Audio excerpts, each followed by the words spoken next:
Hello, you are listening to the OmniTalk Fast Five, brought to you in partnership with the A&M Consumer and Retail Group, Firework, SPS Commerce, and Sezzle. Ranked in the top 10% of all podcasts globally, the OmniTalk Fast Five podcast is the podcast that we hope makes you feel a little smarter, but most importantly, a little happier each week too. Today is May 18th, 2023. I'm your host, Ann Mazinga. And I'm Chris Walton. And we are here once again to discuss the most important headlines from the past week that highlight how the physical, digital, and human elements of retail are evolving to shape the future. And Chris, this is one of our favorite shows of the month. It is. It is my favorite show of the month. Every month, and every single month. It definitely is. Show. Especially when earnings reports come out, because I love having this duo on the show to help us break those down, which is going to be one of our stories today. Joining us today for their regular monthly appearance are two of our favorite people from the A&M Consumer and Retail Group, Dave Ritter and David Brown. Welcome, Dave and David. Tell the audience the two Daves. Not the two Daves, Chris. It's the Dave and David show. We got to be very specific now because Dave hates David, the name, and David hates Dave, the name. So we have to honor their preferences here. That's right, Ann. It's right. It's hard to keep it straight. We'll see if we can do our best. We'll do our best here throughout the show. David Brown, let's start with you. Tell the audience a little bit about you and your background and some of the context you're going to be providing today for our Fast Five. Thanks, Ann. Happy to. So lifelong consultant with a little bit of banking, sprinkled in at the beginning of my career. Really spend all my time in retail and a little bit in CPG. So looking forward to sharing that point of view and over the next hour or so. Excellent. We're very happy to have you. And Dave Ritter, the OG of the A&M Consumer and Retail Group, yes. Participation in the Fast Five. How's it going? Tell the audience a little bit about you. It's been a while since you've been on the show, so give us a recap. I think this is time number 6, so really excited to be here again. 6 times. Wow. Yeah, 6-timer. Green jacket for sure. Yeah. Nice to meet you, Dave Ritter. I am a long-term consultant in the retail space. I do almost all my work in retail. Most of the topics I serve clients on sit at the intersection of retail, technology, and operations. So just excited to be here. Well, we are very excited to have you, Chris. How are you holding up? We were live from Barcelona last week. Now we're back in Minneapolis, living the dream. I'm struggling, Ann. I'm not gonna lie. This is for those watching the video. You'll see that I'm in not quarantine per se, but I'm in my attic in my house. Recording this because hey, a podcast is easy to do remotely, and there's no sense in getting you sick. So. But we shoulder on. Appreciate that. I'm glad we have these two, Dave and David, to help shoulder the load here because I'm going to need it today for sure. But let's get to it, Ann. You ready? All right, let's do it. All right, guys, let's do this. In today's Fast Five, we've got news on Amazon paying people $10 to pick up packages. Google is starting to test generative AI for search. In-game shopping via something called Amazon Anywhere.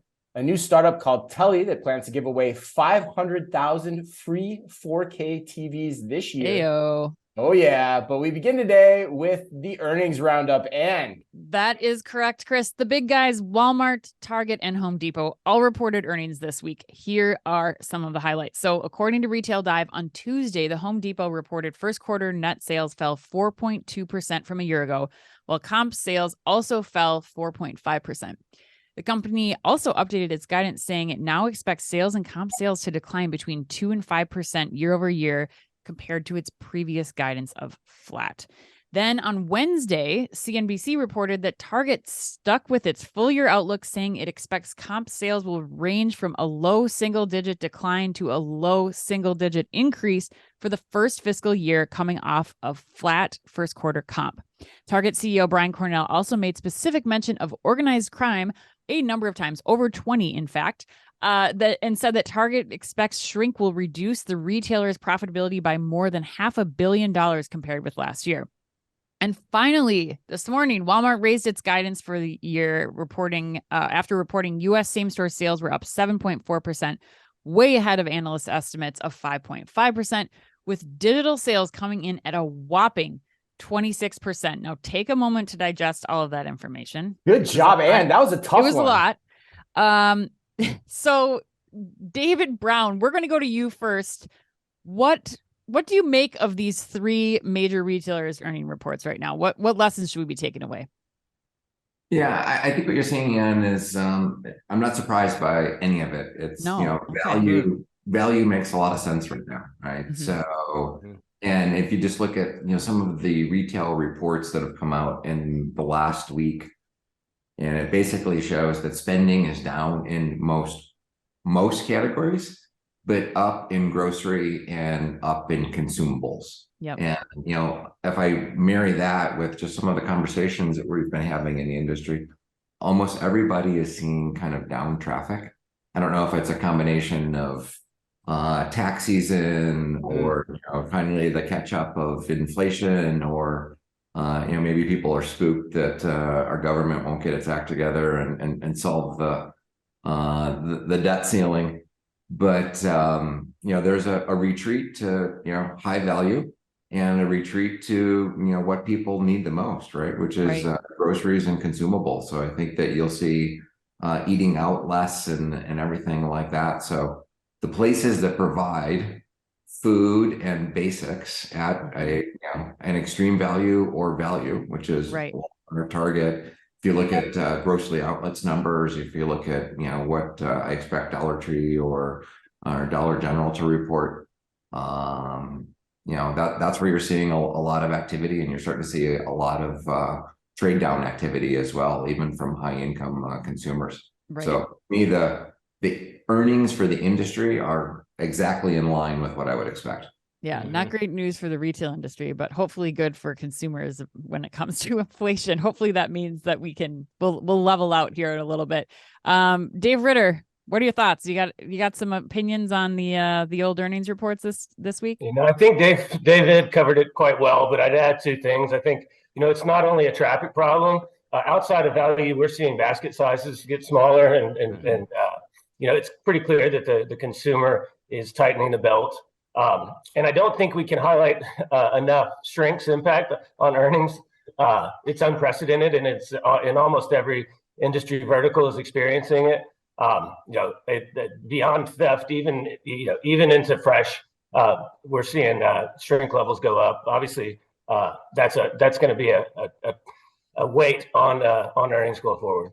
Yeah. So Dave, you think that's a legitimate call out from Cornell then? You guys are hearing that across the board, across every retailer brand you're consulting with? I mean, this is a major issue areas, starting we're seeing to pop. some of our clients get over 10%, over 15% shrink, which in retail that makes that store untenable, frankly. Yeah. And Dave, I mean, is it what are the causes of that shrink? Because I think like we heard the Walgreens CEO come out and say like a lot of these retail CEOs are kind of overblowing the whole like shrink numbers, and they're using that as an excuse for, a cover up for some other things that are going on behind the scenes.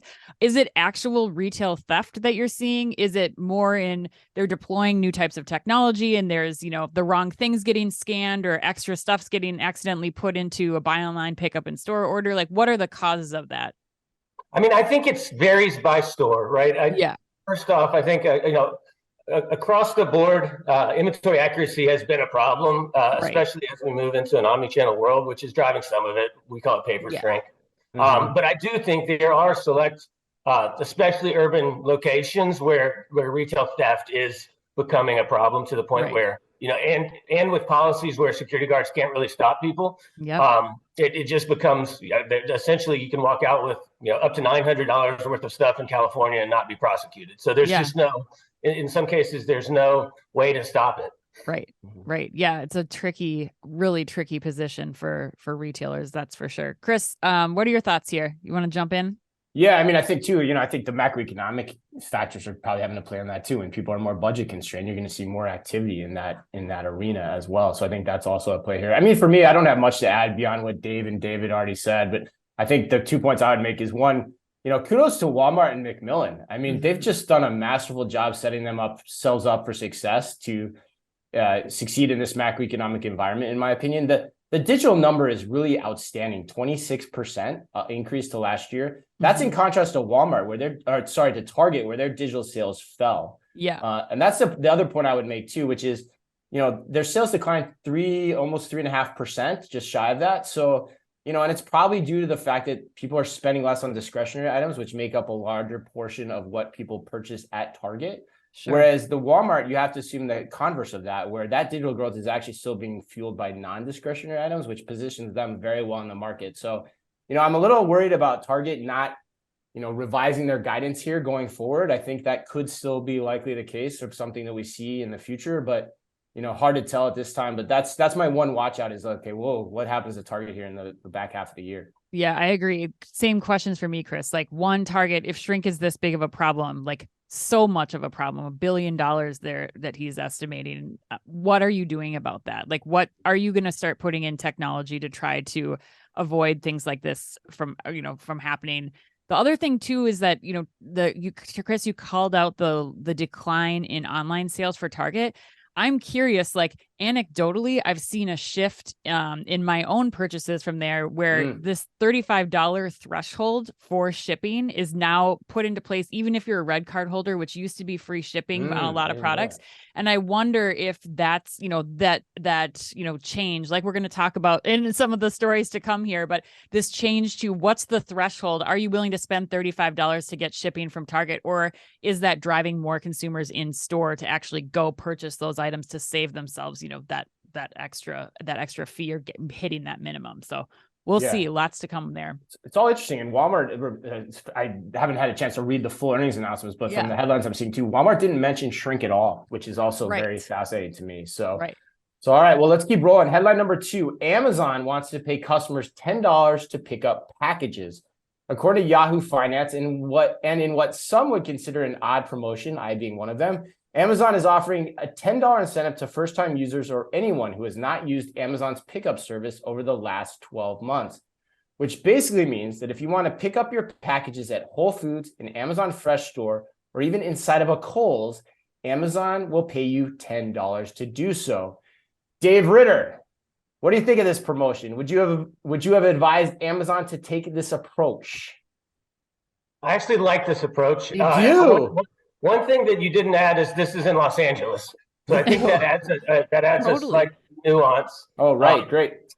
So obviously, the cost of end-to-end fulfillment and delivery to the end customer has gone up.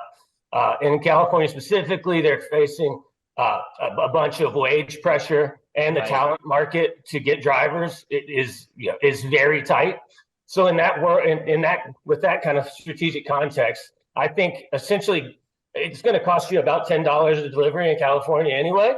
So to return that to your customer and to train your customer to do a more economic model makes sense to me. There was a second part of the article that I don't like, which was Amazon is going to charge a $1 fee for returns to UPS stores as opposed to Amazon stores. But there's a nuance there that is around if it's closer to the delivery point.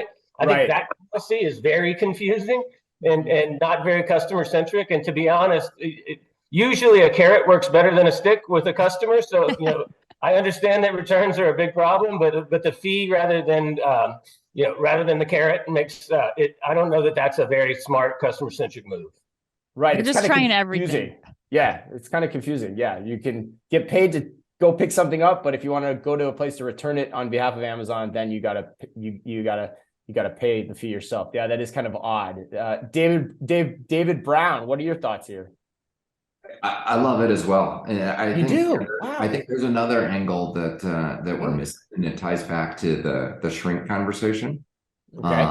I mean, if you actually go pick up a package yourself, right, it eliminates the whole concept of porch pirates. Right. And so it's just yet another way to eliminate shrink by not having to have a UPS driver or whoever, an Amazon Prime driver, drop it off, somebody steal it, and then go through that whole process, which not only affects shrink, affects customer service, all of those type of things. So if you get it yourself, you've taken responsibility for it.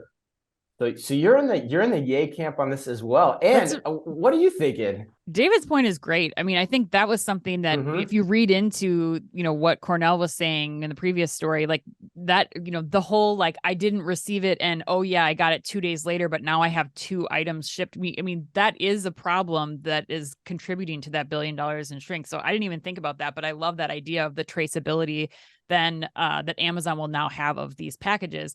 But I think, what Dave Ritter said in the beginning is right. Like, Amazon is using this to retrain us. We have to be retrained. And it's not just Amazon. We're seeing fees for returns and changes to this, shipping time, to returns processes from, J. Crew, Zara, H&M, and now Amazon is doing this too, with, training us on how and when we can expect delivery, returns, that process to evolve, and it's not going to be what we're used to. So I think this is a smart play to get people into this new kind of method of thinking of, especially in urban areas. Like, I'm going to go to the grocery store and I'm going to pick up my Amazon stuff that same day.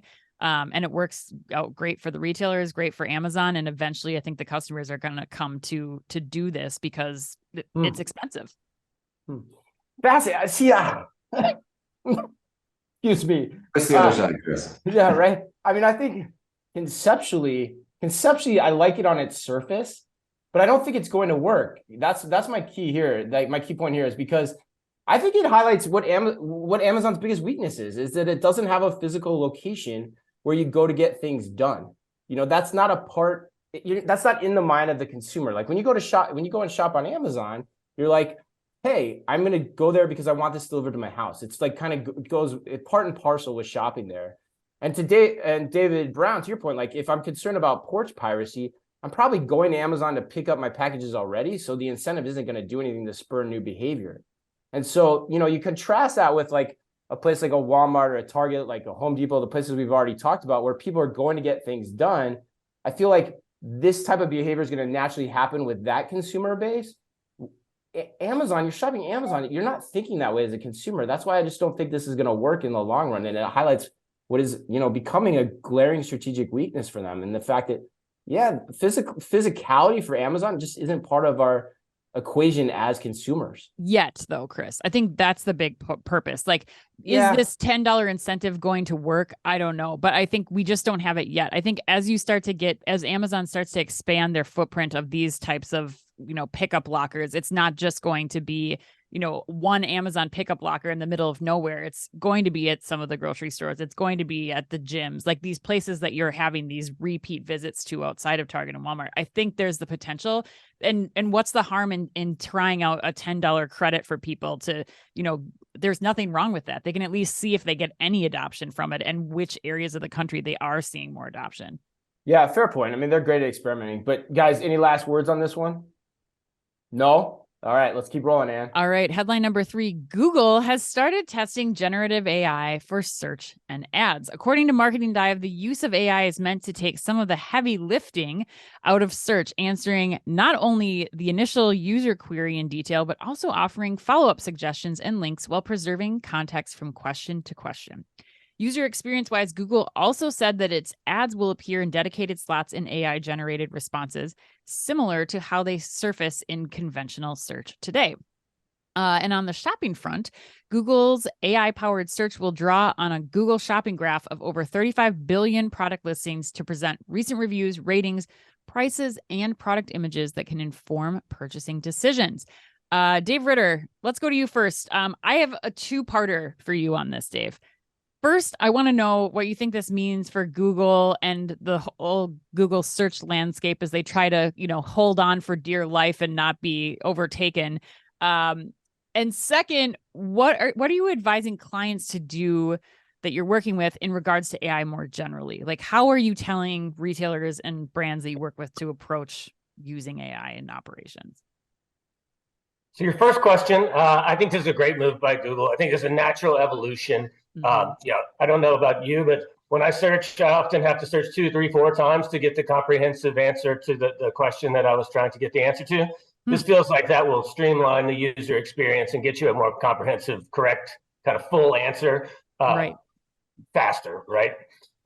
In terms of our clients, when ChatGPT came out, I can't tell you how many of our clients, board members, C-suite, reached out and was like, "What is this? How should we be doing it?"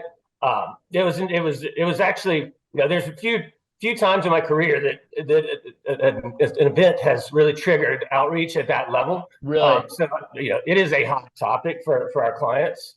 And they've started to dip a toe in the water in terms of using it, but it's mostly in places like corporate communications. If you're going to issue a statement, have Chat GPT write it, the first draft for you.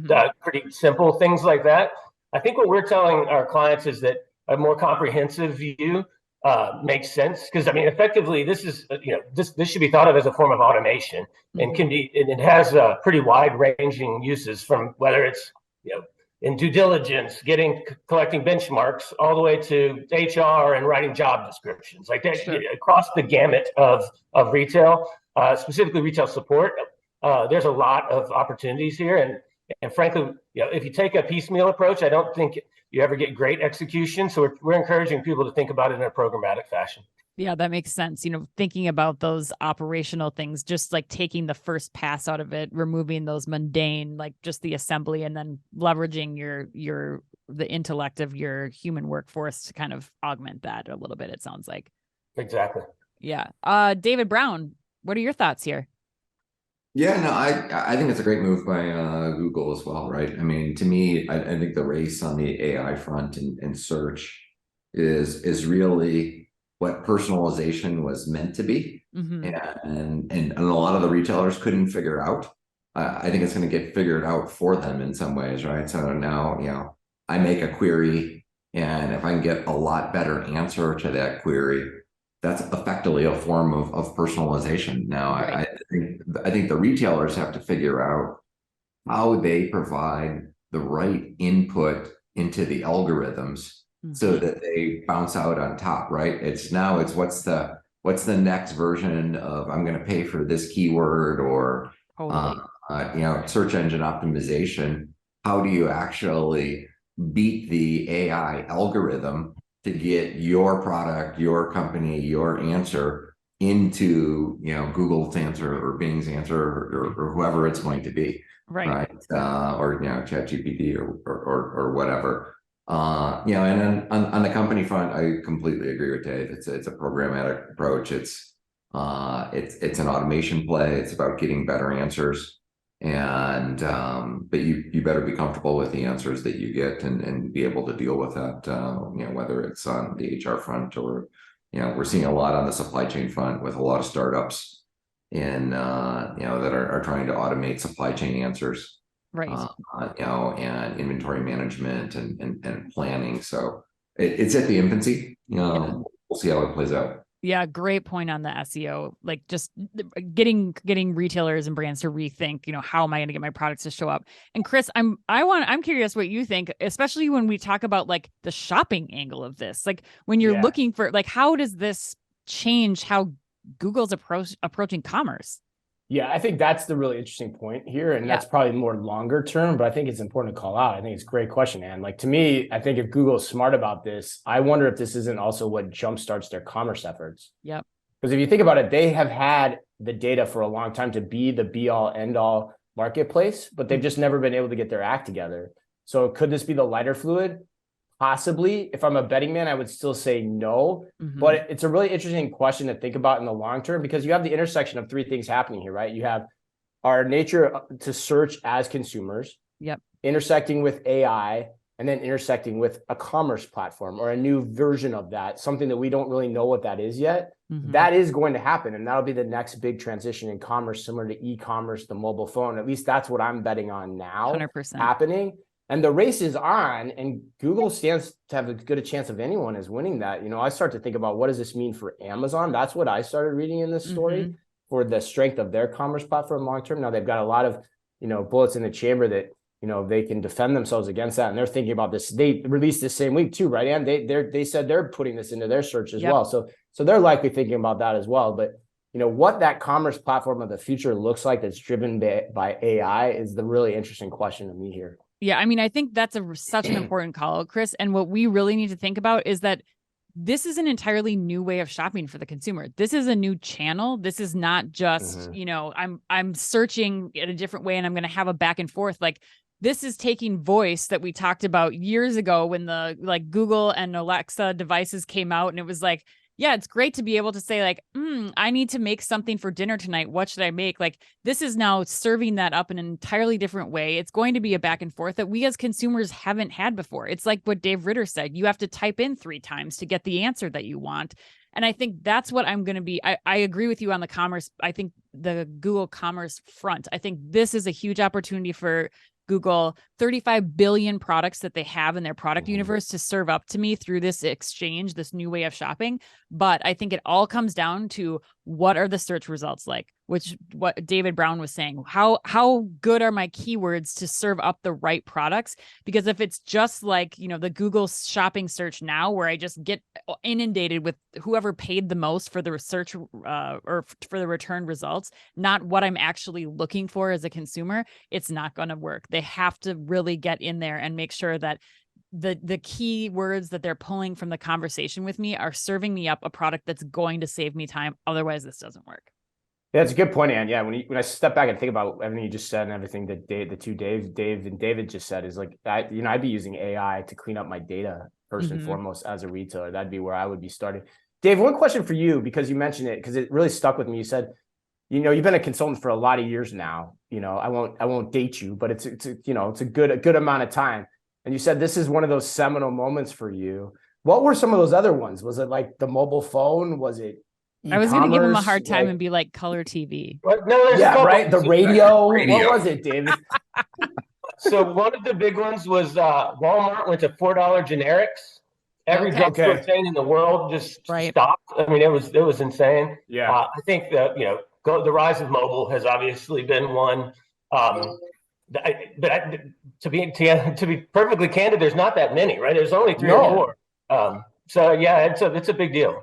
Well, the other thing, we always talk about how every 30 to 40 years, retail innovation cycles, there's some new commerce platform that develops. You had the e-commerce, you had the mobile phone, and, we're kind of at that next kind of, stage gate of when something new is going to happen. So, it's interesting to think about. All right, well, let's keep rolling.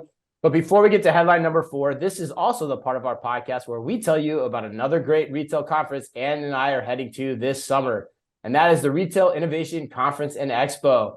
As one of Chicago's most famous fictional citizens once said, Ann, life moves pretty fast. If you don't stop and look around once in a while, you could miss it. One of the hottest characters. Remember, I'm like, I still, every time you say that, I think about him in the towel talking. Yeah, I learned that Ann had a big infatuation with Matthew Broderick in a towel after the last time I read this, which is still quite disturbing to me. But anyway, if you're feeling stuck in the day-to-day and daydreaming about all the things you could and would improve, if you only had the time and the inspiration, make like Ferris Bueller and take a day off. In fact, take 3, but don't just come in a towel. The Retail Innovation Conference and Expo is the perfect opportunity to step away from the everyday and experience what's next in retail via 100 sessions, show floor activations, magnificent mile store tours, and so much more. So, Ann, come on, live a little. All right. Visit omnitalk.rice.events to learn more, and be sure to secure your all-access pass by today, May 18th, today, to save $400. That's omnitalk.rice.events. You can register today, get to it, get it going. We'll see you there. All right, headline number 4. Amazon, despite everything, is keeping its foot on the innovation gas pedal. According to Retail Dive, Amazon has debuted Amazon Anywhere, a new shopping tool that allows users to make purchases within games and apps. Amazon Anywhere enables shoppers to see relevant products with a selected game or app, within a selected game or app, I should say, and access product details, images, prices, estimated delivery dates, and other information. All it takes is for shoppers to connect their Amazon account to whatever game or app they are using. David Brown, are you bullish or bear on in-game advertising as a strategy for retailers? All in. Yeah. All right. Nice. I absolutely love this one. You mentioned Amazon bullets and new channels. This is exactly one, right? I mean, gamers have already been trained on in-app purchases, have already been, and especially mobile gamers have already been trained on ads as much as you hate them. It's part of the experience. So why not fully develop this channel and make it easier? There's been product placements in games for a long time. There's been buying behavior in games. So I think this is brilliant, and will actually have a lot of legs for for Amazon. You're all in. I love it. Dave Ritter, what do you think? I couldn't agree more. Nice. In the article, he mentions meet our customers where they are. I think that's the right mantra in the digital world. I also think this is an important channel to engage younger customers. If you can get them hooked. I mean, I don't know about you, my nephew and niece can't get their noses out of the games. So I think this is, got a captive audience, and it's a great chance to engage a younger segment. Awesome. And what do you think? Yeah, are you gonna agree with the two gentlemen on the show today? Wholeheartedly. I think this changes the entire perspective. Like my kid asking me to buy something in Fortnite now, where I'm like, I don't even know where this product has come, who I'm paying. Like this is really uncomfortable. But my kids know Amazon. They're comfortable with it. They have my account on their phone. Like they already are so set up. I feel more comfortable with it. I know where I'm going to go if something doesn't show up.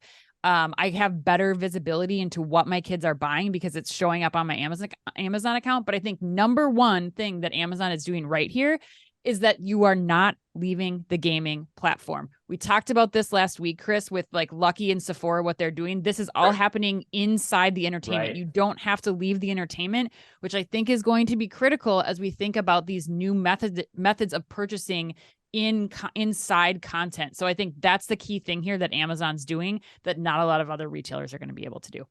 Yeah, I 100% agree. This is crazy. We're all like unanimously agreeing on this one, which is unusual for the four of us. But yeah, I mean, the story I would share, the anecdote I would share is I ran into one of my favorite all-time people to run to at a conference, which was Ben Thompson of the Endeavor Group down in Australia last week in Barcelona. And he was talking about how this is such a big thing, that there are beauty brands, I think particularly in like South America, that are only marketing their products through video games. They're already taking this approach. Like that's how profoundly effective this approach is, because video games know a ton about us as consumers. They have a great understanding of what's going to motivate us, and they can serve up things in the moment in many different ways. They can constantly be A/B testing to understand what's the right ads, what's the best placement of those. And so he's onto something. And then I was like, okay, I've never really thought about that in the degree that you're telling me. And then today or this week, we see Amazon with this announcement. It's like, okay, yeah, they're smart. They're ahead of it. And I mean, what other retailer in the US is even contemplating thinking about this right now? I mean, I can't think of one. And who wants to see the number of hours of dwell time inside those games? Like talk about a captive audience. I mean, I don't even want to know what those hours look like on some people's devices. So yeah, Star Wars Galaxy of Heroes. Think about the data that they already have, right, from Twitch and stuff like that, right? So it's complete no-brainer. Unbelievable. All right, let's move on to headline number 5. A new startup, Telly, plans to give away 500,000 free 4K TVs this year. But there's a catch. Every TV has a second screen that will constantly show you ads. According to Variety, the TV is a 55-inch main screen with a regular TV panel, 3 HDMI inputs, and an over-the-air tuner, plus an integrated soundbar. But what is most interesting is that each unit also has a 9-inch high screen affixed to the bottom of the set, which is real estate that Telly will use for displaying news, sports scores, weather, or stocks, or even letting users play video games. The second screen also features a dedicated space on the right-hand side that will display advertising, ads you can't skip past, and ads that will stay on the screen the whole time you're watching TV and even when you're not. David Brown, are the days of paying for a new HD TV and the crazy, like, Black Friday, waiting in line, fighting over the giant big screen TV over? Or is this just a splashy marketing campaign? Yeah, the image that comes to mind for me is like, is Jim Cramer taking a bat to a TV. And to me, this is, Ilya, the founder of Pluto, made his money. Like, this is his next crazy idea, but I think it's going nowhere. Really? I hate it. Like, it's why?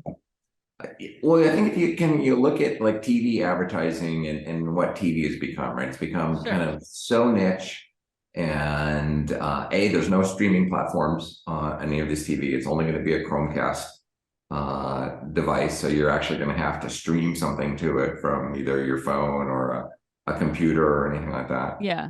Nobody wants to do that, right? Anyways, it's like, why, kind of the Google AI in TVs hasn't worked that well. I just don't think anybody's gonna. Yeah, there might be a very small low income market that will take a free TV, but people aren't looking for more ads. They're actually looking for less ads, and Right. I see this going nowhere. Okay. Ah, All right. 6 months from now, you'll hear about some VC writing off $100 million investment, and that'll be the end of it. Yeah, Dave Ritter, that was kind of on your mind, I know, as we were just going through stories before the show. But what would you add to what David said? Oh, I just the image this brings to mind for me is I'm sure that a bunch of kids in dorms across America will have this, and then they'll cover the bar with a towel and just watch the TV.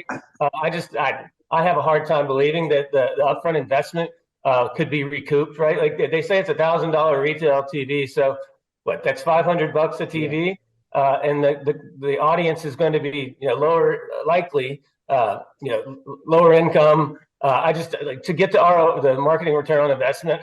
It would require some pretty big assumptions in terms of user input. Right. Well, Chris, what do you think about this? Wow. I'm really curious because I think I might differ a little bit from Dave and David, but what do you think?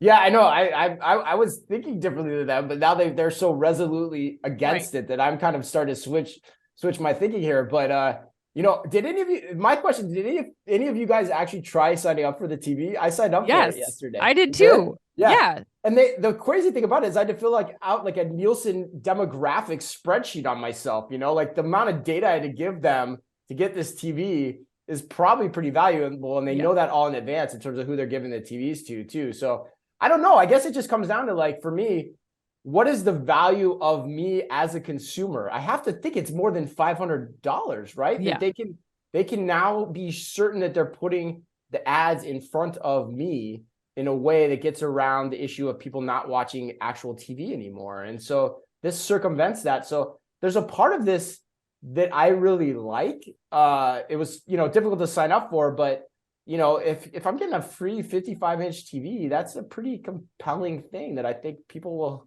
sign up for. So I think it's gimmicky as hell, but yeah, it might just work. I don't know. I'm not as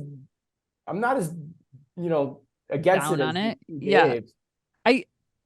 I wasn't able to. I tried to sign up and I kept getting an error, so I wasn't able to get through to the Nielsen information. So maybe you are more valuable customer. The mobile than app I am. interface is kind of tricky. Actually, that would be the one thing I would say. It was not well designed. Yes, but I think this is a cool idea, especially coming from an advertising and marketing background. This would be a really fun project to work on because it is a challenge. How are you going to get people not to put a towel on the ad part of it, like Dave Ritter is talking about in the dorms? I think that there's the opportunity here. One of the things that I think is really cool that they don't highlight, and we have no idea at this point, how far they can take it, but they're talking about video gaming happening on the second screen while you're watching TV, which I think is relevant for a lot of audiences, being able to watch a show and play a video game at the same time. Sports betting being an option here. I think the idea of watching a football game and then being able to have QR codes or things scrolling against the bottom to make your where your bets are, and especially as the gambling across state lines and all of that starts to get the DraftKings people start to make their empire go further. I think this could be kind of cool. And I think either way, we'll get a lot of information from this. I do think even those lower income customers, even the kids in the dorms, there's data that can be collected about their habits that I think will at least return the $500 or $1,000 investment for that data. I think there's a lot of companies paying a lot more for it, but anybody need the last word here? Final words. I love the second screen idea in terms of the sports betting and the gaming and everything like that. I just don't think an ad-supported model works. Sure. And the second screen is your phone, right? That's where I kind of. Now there's 3 screens, Dave. 3 screens. 4, 5. Why not have more? How many can you have? My favorite is Ann said we're going to play a video game while watching TV. That just shows you, and she's excited about it. That just shows you the state of our society right now. I don't know. What can I say? Built-in multitasking. And we're going to be ordering things from Amazon at the same time. It's the perfect world. You can never have a down moment. I mean, All right, TVs have gotten so cheap. Why wouldn't you just rather have a 65 or 75 inch Yeah. TV instead of a Yeah. 55 with something that's showing you something you don't want? Right. Because it's True. free. It's free. Yeah, nothing better than free. All right, let's close this up here. We'll get to the lightning round. Dave Ritter, the first question is for you. Etsy launched a wedding registry recently and hopes to pick up share from the Sunset Bed Bath & Beyond registry. Dave, what registry item caused the most disagreement between you and your spouse? So I like to cook, and my wife does not like to cook. So I added a kind of a fancy German knife set that was over $1,000. And Who stuff? yeah, I think that I forget exactly what brand it was, but my wife was not excited about that. Her take was you only get to put a few pretty expensive things on there, and Sure. like I get no utility out of that. So let's pick something we both like. Anyway, I kind of strong-armed her on that one, and she finally caved, and we put it on and got it. So they're nice knives. That got your implies she knife. doesn't like food. Yeah. This is a required kitchen tool. Absolutely need to have it. All right, Chris. All right, next up, one. David Brown. Heinz launched Remix, which is like a Coke freestyle, but for sauces. So given that description, what sauce combo would you most like to make?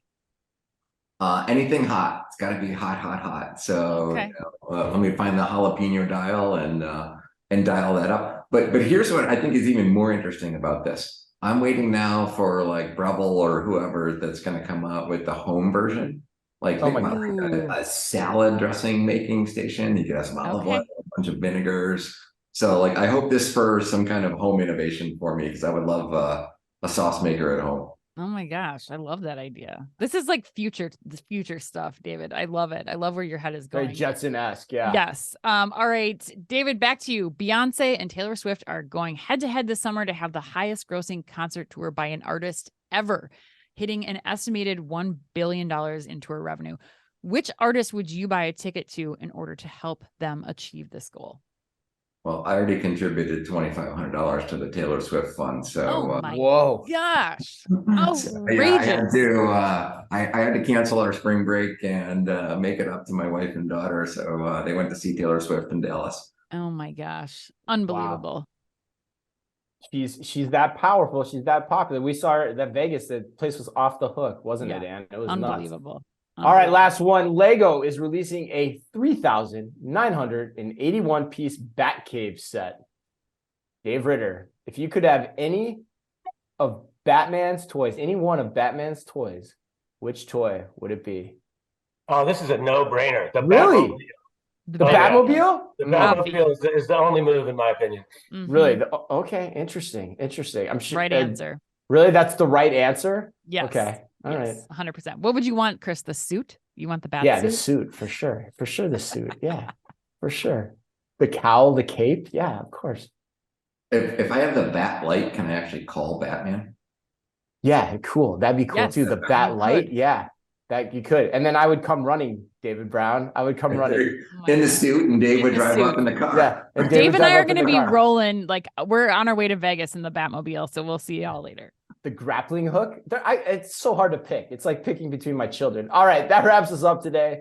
Happy birthday to George Strait, Brooks Robinson, and to the bedrock of great comedy writing, Tina Fey.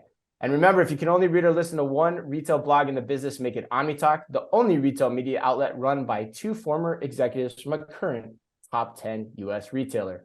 Our Fast Five podcast is the quickest, fastest rundown of all the week's top news. And our twice weekly newsletter tells you the top 5 things you need to know each day, and also features special content exclusive to us, and we do it just for you. And we try really hard to make it all fit within the preview pane of your inbox. You can sign up today at www.omnitalk.blog. Thanks as always for listening in. Please remember to like and leave us a review wherever you happen to listen to your podcast or on YouTube. Dave Ritter, if people want to get in touch with the A&M Consumer and Retail Group, what's the best way for them to do that? There's 3 ways. The first is our website, which is www.alvarezandmarsal-crg.com. We also have a LinkedIn page, which is Alvarez and Marsal-CRG. And finally, that you can email either myself or David directly. My email address is dritter, RITTER, @alvarezandmarsal.com. Awesome. Well, It's great having you guys. Thanks for joining us, David Ritter and David Brown of the A&M Consumer and Retail Group. And as always, it's been emotional. It's been a blast. We'll be back next week. So until then, on behalf of all of us at OmniTalk and on behalf of our guests, be careful out there. The OmniTalk Fast 5 is brought to you in association with the A&M Consumer and Retail Group. The A&M Consumer and Retail Group is a management consulting firm that tackles the most complex challenges and advances its clients, people, and communities toward their maximum potential. CRG brings the experience, tools, and operator-like pragmatism to help retailers and consumer products companies be on the right side of disruption. And Firework. Firework is the largest video commerce solution built for the world's leading brands. They empower brands with shoppable and live stream video on their own websites where people like to shop. Put your commerce in motion with Firework. Find out more at firework.com. And SPS Commerce. SPS Commerce is redefining how businesses across the supply chain operate in an omnichannel world. Their experts, tech, and data work together to fuel your growth and deliver for your customers. To find out more, head to spscommerce.com. And finally, Sezzle. Sezzle is an innovative buy now, pay later solution that allows shoppers to split purchases into 4 interest-free payments over 6 weeks. To learn more, visit Sezzle.com.